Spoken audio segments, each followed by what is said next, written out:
this is shit.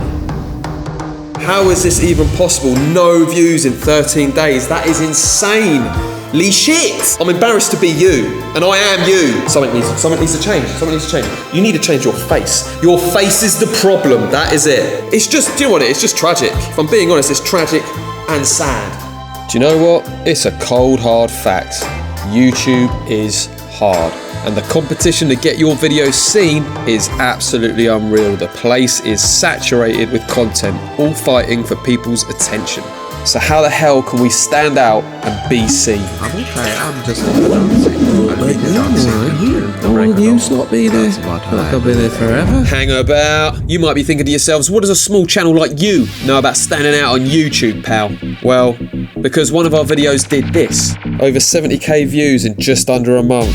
Oh, bloody hell, mate, calm down. You'll take somebody's bloody eye out with that number. Oh! Look, I get it. It can feel like an impossible task to make a dent on the YouTube landscape, especially if the sort of themes and subjects you want to make videos about have potentially been done 1,000 times already. And they absolutely have, by the way. Nothing is new, except you, maybe me, and this Burke. That's funny. Did you just call me a Burke? Look, Alan, I'm genuinely sorry, but I am who I am. What, a full-time with no integrity who's also a and used to live inside a tumble dryer? Yeah.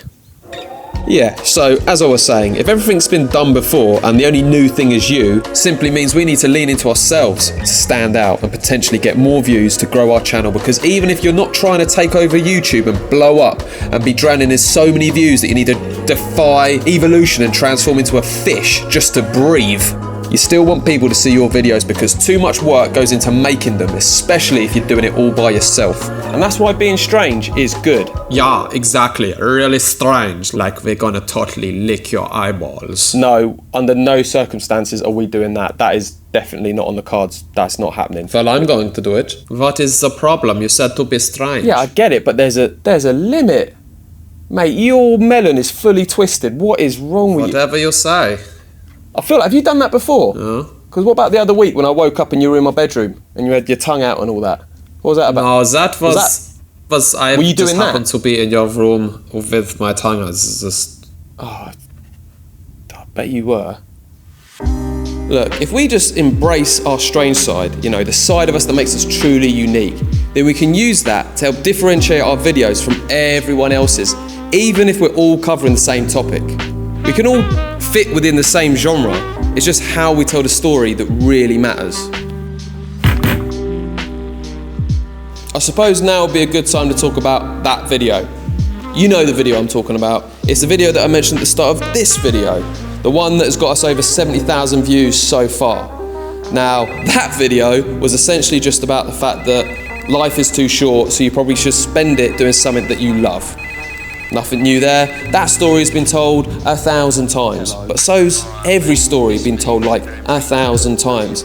You know, no one asked for 7 Fast and Furious films, but you know what? We got them. But what made our version of the life's too short idea different was that it was a bit, you know, on the strange side, to be honest. I told 90% of it from the confines of my bedroom. I had the Grim Reaper calling me up on an old rotary phone, reminding me that I was gonna die, gave him a northern accent for no reason whatsoever.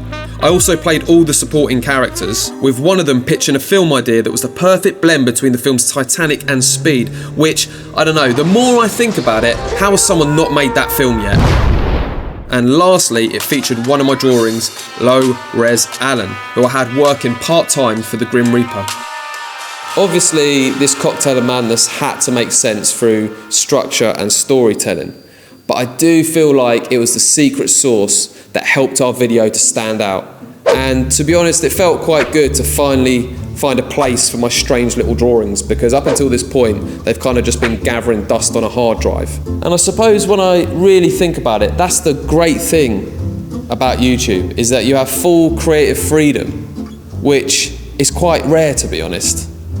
Because in the real world, if you film or edit for a living, as I do, most clients don't want strange. They want, you know, normal. And that's fine, because you can't have strange without normal. Look, I wasn't born in a room with no windows. I know there's other things that you need to consider, like decent thumbnails, good titles, and if you swing this way, potentially making content you think the algorithm will absolutely love, like its very own child. But if you don't fully enjoy or believe in the content you make, you'll end up quitting because YouTube is hard. As I said, a lot of energy goes into making these videos, so at least make it fun for yourself. I mean, for me personally, making videos that feel and look more like short films rather than traditional YouTube videos gives me a lot more enjoyment and fulfillment, and that's key for longevity on YouTube. And I'll be honest, your strange side might not be everyone's cup of tea, but there will be an audience out there for you, and they will, I repeat, they will embrace your strange side because, yeah, I said so. And if they don't, me, Alan and the boys will turn up to their gaff and things will get really strange and nasty. Because we'll fling hot tea in their face and be like, yeah, how'd you like that cup of strange? And wasn't that funny really, was it? But are they paid to laugh? Maybe, I don't know. It must be this. Do quite fancy another cup of tea though. Do you want another cup of tea? Yeah, Should you get another? Yeah. Cup of tea, right? Clive, mate, can we get another round of tea for the boys, please? Yeah. Yeah, grab those posh biscuits as well. Oh, Alan, yes, mate, that's what I'm talking about. Yeah, crack them out. Let's gobble them up. Yeah. Oh yeah, I'm gonna get a good crumble on. You know, crumble those biscuits right in my eardrums. What? I want to hear the crunch. You want to crumble them in your ears? What are you on, mate? Adds to the whole experience of eating a biscuit, you know? The crumble, the sound, the taste. Yeah, oh, right, yeah, fair enough. But you are like properly mad, you know that? Like you're fully mad. Yeah, well, you might be right about that, mate. Because she's finally leaving me. 20 years of marriage and she wants a divorce. Said I was mad as a box of frogs. Covered in shit. What? It's not funny. He's just said his wife's gonna leave him. What's funny about that? Don't know. Is this the right audience? Do we want these? Are they laughing at our despair? Well, yours mainly. Are you all right, mate? No, not really. That was a bit much, wasn't it? Laughing. She was a bit annoying though, so maybe it's worked out for the best.